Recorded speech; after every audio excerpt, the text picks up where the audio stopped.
I cannot imagine a better group of people to be with today, and I hope your Thursday is treating you as well as it is for me.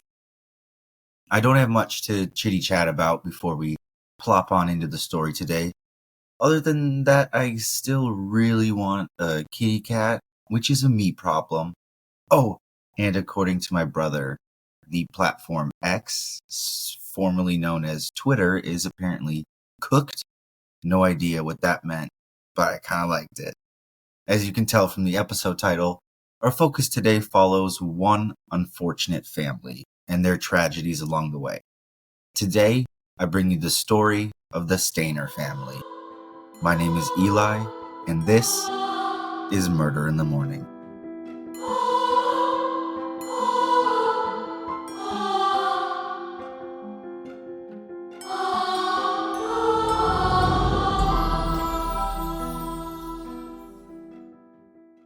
My sources for today come from ABC News, CBS News, Wikipedia, and the rest I will put down below. Kay and Delbert, aka Del Stayner, had everything you dream of. A beautiful house in Merced, California, 3 vibrant daughters, and 2 strong young boys. For years, this happy family lived in peace until one fateful day in 1972 that would forever change the course of their lives. On December 4th of 1972, the youngest of the 2 boys, 7-year-old Stephen Stayner, was walking home from school just like he did every other day in the 70s, as was normal. As he turned a corner, Stephen was approached by a man who introduced himself as Irvin Murphy, a representative of a church looking for donations. Irvin asked him if his mother might be inclined to donate, to which Stephen said yes and fatefully agreed to climb into the car, driven by yet another man. Instead of following Stephen's directions towards his house, the other man, named Kenneth Parnell, drove a nervous Stephen to a cabin in the Cathy's Valley of Mariposa County, California. According to Wikipedia, the 2 men hardly knew each other, and little did Irvin Murphy know what Parnell's true intentions were. Quote, Irvin Murphy, described by those who knew him as a trusting, naive, and simple-minded man, had been enlisted by Parnell, who had passed himself off to Murphy as an aspiring minister into helping him abduct a young boy so that Kenneth Parnell could, quote, raise him in a religious-type deal, as Murphy later stated. Acting on instructions from Parnell, Irvin Murphy passed out gospel tracts to boys walking home from school that day, and after spotting Stayner, claimed to be a church representative seeking donations, end quote. The cabin that they drove Stephen to supposedly belonged to Kenneth Parnell, and it wasn't long before the abuse started. He proceeded to molest the young boy the very first night and would soon escalate to raping him regularly by day 13, just 8 days or so before Christmas. This abuse, as evil as it is, wasn't the only thing Kenneth enjoyed. He also reveled in emotionally berating the kid. Every time Stephen started to cry or beg to go home, Kenneth Parnell would tell him that his parents didn't miss him, couldn't afford him, or straight up didn't want him anymore. He was telling him that his parents didn't love him. He even went as far to say that Stephen's parents had given up their legal custodial rights to Parnell. But life in this cabin wasn't enough for Kenneth. He wanted Stephen to be his boy and a real boy. So, Parnell dyed his hair, gave him a fake name, and began to move around, avoiding suspicion when it arose. Quote, Parnell began calling the boy Dennis Gregory Parnell, retaining Stayner's real middle name and his real birth date when enrolling him in various schools over the next several years. Parnell passed himself off as Stayner's father, and the 2 moved frequently around California, living in locations including Santa Rosa and Comptche, end quote. Once a bit more time had passed, and Kenneth had worn Stephen down to a nub, that's when he would offer the kid more freedom. According to Crime and Investigation UK, Parnell would manipulate Stephen, maintaining a fine line between complete control and total freedom. He gave Stephen a dog, a gesture most 7-year-olds would think was genuine care. Stephen never told anyone of the horrors he was subjected to by the man pretending to be his father, and Parnell even allowed Stephen to live without boundaries, convinced the boy would remain loyal. He allowed Stephen to begin drinking at a young age and to come and go virtually as he pleased. Parnell had also moved from one menial job to another, some of his work requiring travel and leaving Stayner unguarded home alone, causing an adult Stephen to remark that he could have easily used these absences as opportunities to flee, but was unaware how to summon help. End quote. Can you imagine being so horrified by someone, so alone, that you can't bring yourself to escape them? Soon, years had passed. Stephen had become a teenager. No normal teenager by any means, but he grew up nonetheless. The poor boy probably learned how to ride a bike from this fucking pedophile. He robbed Stephen and his parents of so many memories, an entire childhood, and who knows what else. Now, I can't confirm this part for sure, but I do believe Stephen's account of his nightmare. According to him, for a period of 18 months, a woman named Barbara Matthias lived with Parnell and Stephen. According to Stephen, Matthias, along with Parnell, raped him on 9 occasions at the age of 9. And in 1975, on Parnell's instruction, Matthias tried to lure another young boy into Parnell's car, which was unsuccessful. She would later claim to have been completely unaware of, quote, Dennis and his kidnapping. But like I said, I will take Stephen's account over anyone in that house, or anyone that even remotely knows Kenneth Parnell. In 1980, by the time he turned 14, Stephen began to enter puberty and, quote, outgrow Kenneth's particular interests, as he allegedly did in 1975 among multiple other instances. Parnell set about finding a younger, shinier boy. As he wouldn't trust Stayner with the kidnapping, as he was known to disrupt past attempts, Kenneth sought help from a teenage schoolmate of Stephen's named Randall Sean Poorman. Poorman and Parnell lured 5-year-old Timmy White towards their car. When Timmy became nervous, he ran off, and Poorman chased him down, eventually grabbing him and returning him to the car. According to Crime and Investigation, quote, just like he had done 7 years earlier, Parnell wasted no time in changing Timmy's appearance, dyeing the boy's hair brown, and changing his clothes. He renamed Timmy and began telling him the same lies that he had told Stephen. It was hearing Timmy being told these same things that made Stephen realize just how bad he had it. He knew Timmy had a family missing him, and he thought that maybe he did too. Timmy cried for his parents every day. Stephen made sure he was home early from school each day so that Kenneth could not abuse the little boy like he had done to him. 2 weeks after Timmy had been abducted, they left Parnell's home together while he was working on a night shift as a security worker. They hitchhiked over 40 miles to Ukiah, California. Stephen often would carry Timmy, who was tired or scared or crying, even through the rain as they tried to find Timmy's house. The little boy couldn't remember exactly where he lived, and no one was home at his babysitter's house that he did remember, so Stephen looked up the address to the local police station, and they walked there hand in hand. As they got to the police station at midnight, Stephen told Timmy to go inside and tell the policeman his name and that they would bring him home to his parents. He was frightened and didn't want Stephen to leave, so he ran back to him sobbing, and at this point, a police officer had noticed the two and approached them. End quote. The officer guided the two boys inside and soon had heard both Timmy's story and Stephen's horrific 7-year-long nightmare. The next day, both were safely returned to their respective families. By the morning of March 2nd, 1980, Parnell had been arrested on the suspicion of both boys' abductions, and while initially looking into his background, officers uncovered a previous sodomy conviction from 1951 that had never transpired into registering him as a sex offender. Yet another one of the reasons he was able to evade suspicion for so long.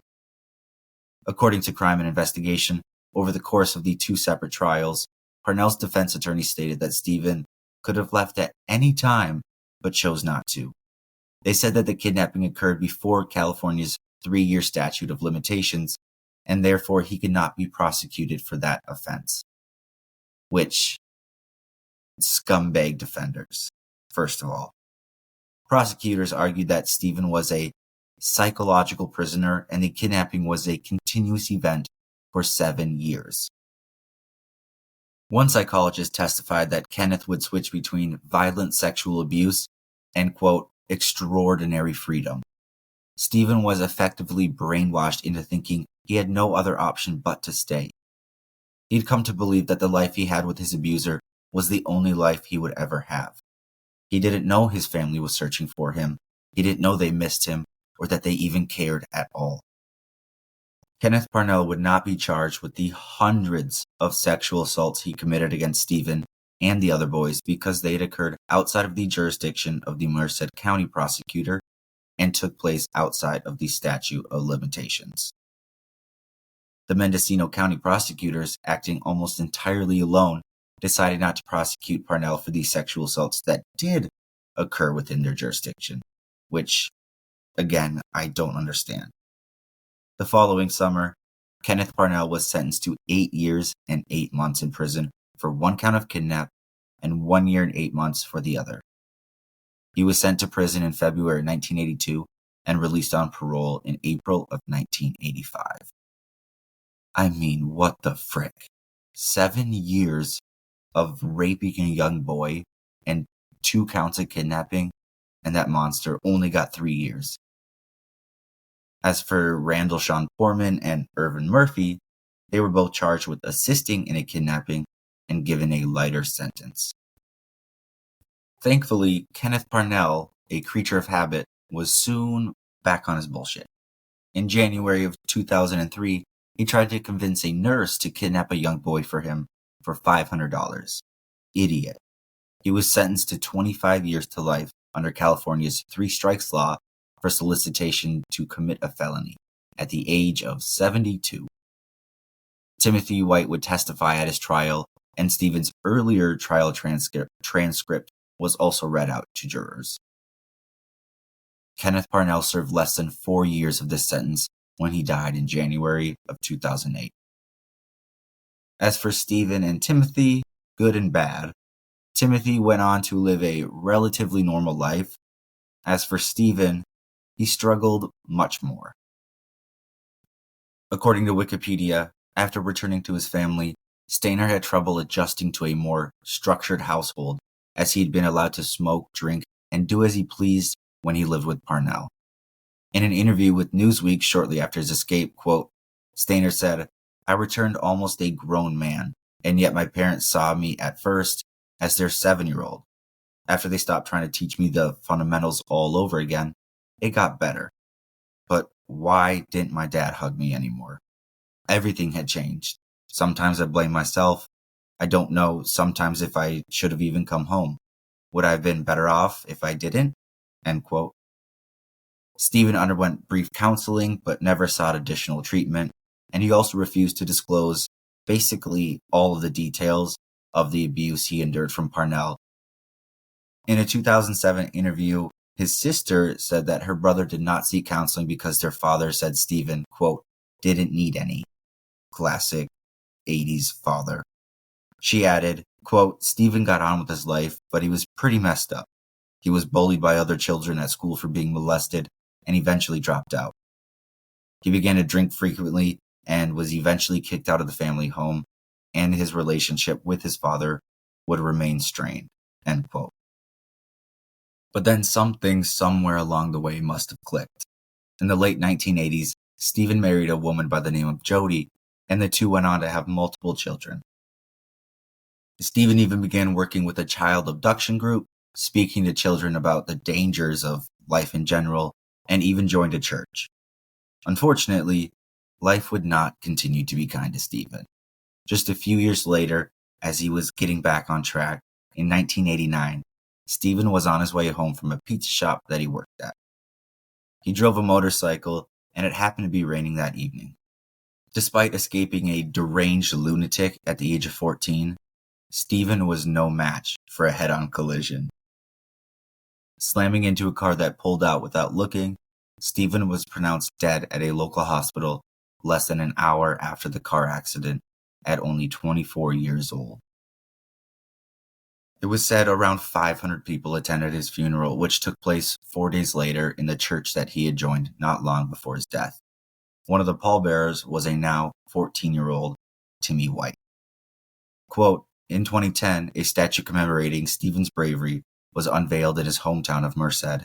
It depicts a teenage Stephen hand in hand with 5-year-old Timothy White, just as they had been when they escaped their captor 30 years earlier. The statue is dedicated to Stephen's courage and to all the children who are missing, in the hope that one day they too can come home. End quote. But wait, our story does not end there. Although yes, it may seem that way because all of our leading characters have passed away. No, we have much to tell. The Stayner family holds some secrets yet. Stephen's brother Cary, although never kidnapped and abused, still had an awful childhood by any right. First, by losing his 7-year-old brother for 7 years, he also essentially lost his parents to grief at the same time. He felt he was never the priority and even ignored after Stephen's kidnapping. Throughout his childhood, he excelled in school, but emotionally or mentally, he wouldn't. Cary was bullied for losing his brother, among other things, and never felt like he fit in. As an adult, he too worked menial jobs and moved around often. According to Wikipedia, in 1991, Stayner tried to gas himself to death with carbon monoxide. In 1995, he was admitted to a mental institution after claiming to have had a nervous breakdown and was released after receiving treatment. He was also arrested in 1997 for possession of drugs and methamphetamines, although these charges were eventually dropped. That same year, in 1997, he committed his first heinous crime while working as a handyman for Cedar Lodge just outside Yosemite National Park. According to History.com, on February 15, 1999, 3 tourists at the Cedar Lodge Motel, 42-year-old Carol Sund, her 15-year-old daughter Julie, and their 16-year-old family friend Sylvina, went missing. In March, the charred remains of Carol and Sylvina were discovered in the trunk of their burned-out rental car in a remote area several hours from the lodge. Julie's decomposed body was discovered on March 25th in an isolated location less than an hour away from the car. Investigators initially interviewed Cary Stayner in the case, but didn't believe that this clean-cut handyman who had no history of violence would be involved. Instead, the investigation focused on other employees at the Cedar Lodge and on suspicious persons in the town of Modesto, where Carol's wallet was found in the street several days after her disappearance. Cary Stayner later admitted that he told the women there was a leak to gain access to their room, then he strangled Carol and Sylvina, put their bodies in the trunk of their car, and forced Julie to ride with him for hours as he searched for a place to dump their corpses. Then, he slit Julie's throat and left her body near a creek before returning to burn the car. On July 22, 1999, the decapitated body of Joey Armstrong, a 26-year-old Yosemite naturalist, was found near her cabin. The previous day, Cary Stayner had noticed her while walking through the area and decided he wanted to kill her. He held her in a cabin at gunpoint, bound her hands and mouth with duct tape, and forced her into his vehicle. Armstrong was able to jump through the window of the moving truck, but Cary Stayner chased her down and beheaded her. Investigators, who believed she had been murdered the previous day, again questioned Cary Stayner and searched his truck, but let him go. Wanting to talk with him a bit further, authorities then tracked him down at the Laguna del Sol nudist camp in Wilton, California, 2 days later on the 24th. And later that day, in a surprising, out-of-the-blue confession to FBI agent Jeff Reineck, Stayner admitted to killing all 4 women. Cary would be tried in a federal court for Armstrong's murder since it occurred on federal land, and to avoid a possible death sentence, he pleaded guilty to the premeditated first-degree murder, felony first-degree murder, kidnapping resulting in death, and attempted aggravated sexual abuse resulting in death. The jury found him guilty on all 4 murders and would sentence him to death. As of 2022, the latest article reports that Cary Stayner is still rotting on the death row of the San Quentin State Prison. 10 years after Stephen Stayner's death, the city of Merced asked its residents to propose names for city parks honoring notable citizens of their town. Stayner's parents proposed that one of the parks be named Stayner Park. This idea was eventually rejected because Stayner's brother was convicted of killing 4 women in Yosemite, and the city officials feared that the name Stayner Park would be associated with Cary rather than Stephen. Okay, ready for another downer? Timothy White, the survivor from the first bit of the story, he went on to become a successful police officer. He wanted to help other kids like himself. But again, life sucks, and Timmy died much too soon in his early 30s due to a pulmonary embolism. And that, my friends, is the abduction of Stephen Stayner and the story of Cary Stayner, the Yosemite serial killer. I really didn't expect the first story I picked out of Stephen would so perfectly lead me into another story about his quadruple murderer brother. I mean, how beautiful is that? Alrighty. Of course, there will be an extra story after the music. I won't leave y'all hanging like that. So you have a minute to go grab a water or take a potty break, maybe. Okie dokie. Bye-bye.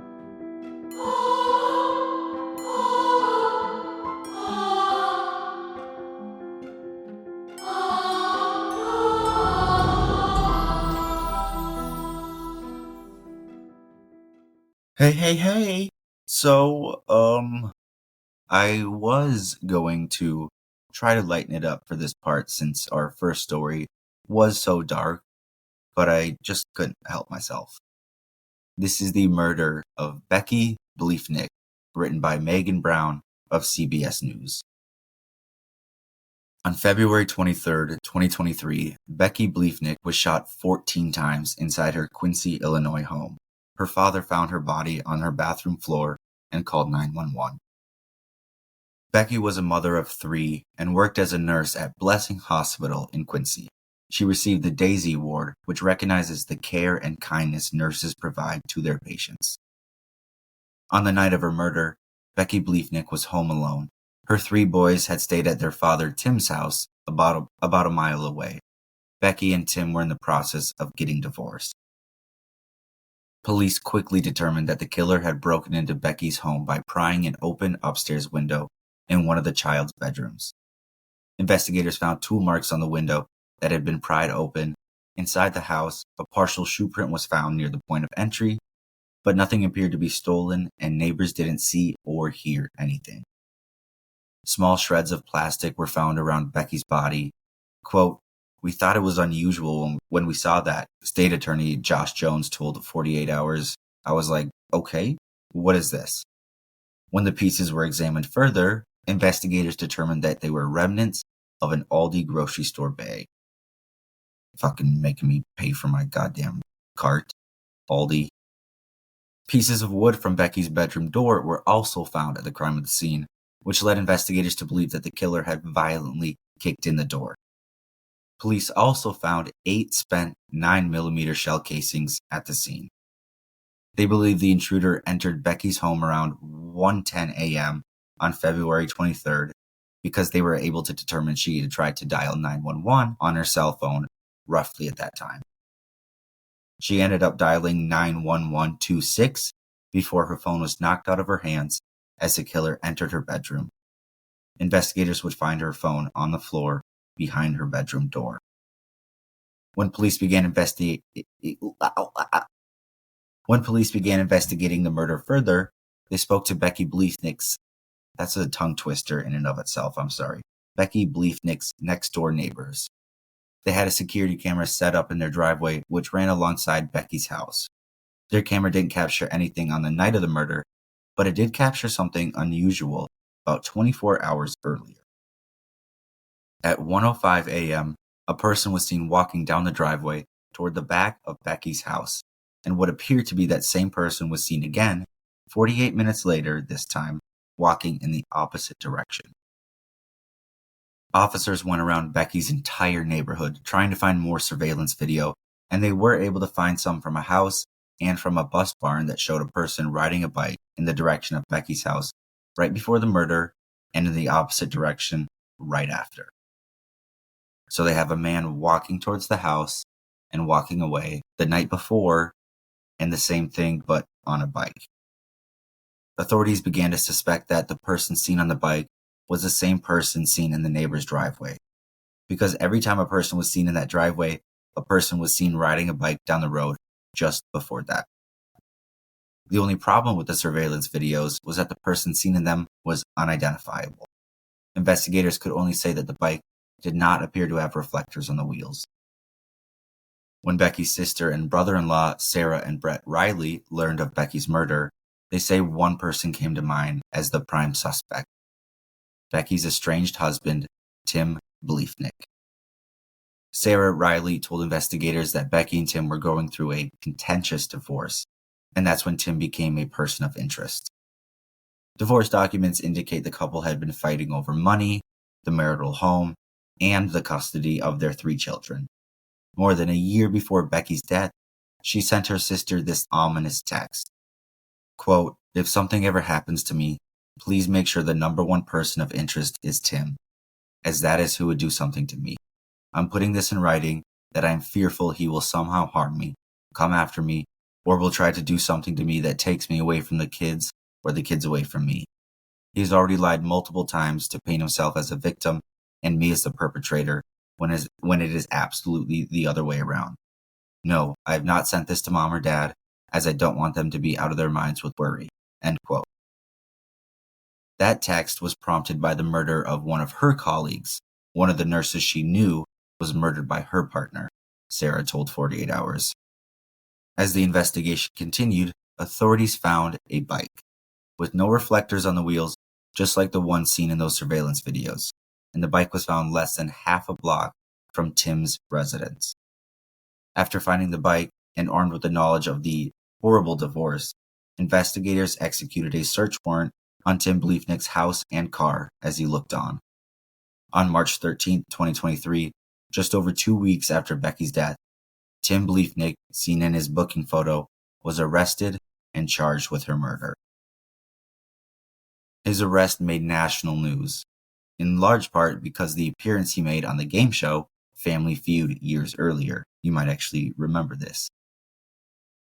Tim Bliefnick sat down for an exclusive interview with 48 Hours, and he insisted in his innocence. He said, "The idea of murdering someone, let alone the mother of my kids, is not any part of who I am." On May 23rd, exactly 3 months after Becky was murdered, Tim went on trial for her murder. Prosecutor Josh Jones described the last moments of Becky's life in his opening statement to the jury. Jones said, "The defendant looked down at Becky, and he pointed a gun at her, and he pulled the trigger." The defense argued that just because Becky and Tim were going through a contentious divorce, it didn't mean that he killed her. Prosecutors would lay out evidence they say points directly to Tim, starting with odd pieces of Aldi bags that were found around Becky's body. They told the jury that they found stacks of these Aldi bags during the search of his home. Prosecutor Jones told 48 Hours he had fired through an Aldi bag, either in an attempt to muffle the sound or to catch the shell casings. The prosecution also showed the jury numerous searches found on Tim's phone, including how to open my door with a crowbar, how to make a homemade pistol silencer, and how to clean gunpowder off of your hands. Prosecutor Josh Jones then told the jury that during the investigation, information was downloaded off Tim's phone, and it was discovered that he had a Facebook account under the name John Smith. That same John Smith Facebook account appeared to have been looking at that same exact bike for sale, a blue Schwinn without reflectors on the wheels. just like the bike that was found less than half a block from Tim's house. The defense would go on to argue that everyone in town could have stacks of Aldi grocery store bags in their house, and therefore it's not incriminating. She also pointed out that the bike found didn't have Tim's DNA on it, and she also says that prosecutors can't even say for sure whether the bike that was found is the same bike from the videos. But alas, Tim was sentenced to life in prison in August of 2023, where he still maintains his innocence. And that, folks, is the awfully terrible murder of Becky Bliefnick. And that's Bliefnick. Should have said that in the start. Hope you all enjoyed today's stories. I really am trying to do better each week, tell a better story, produce less annoying sounds, So thank you for sticking with me. Once again, I truly, truly appreciate it. Okie dokie. Bye-bye. Love you.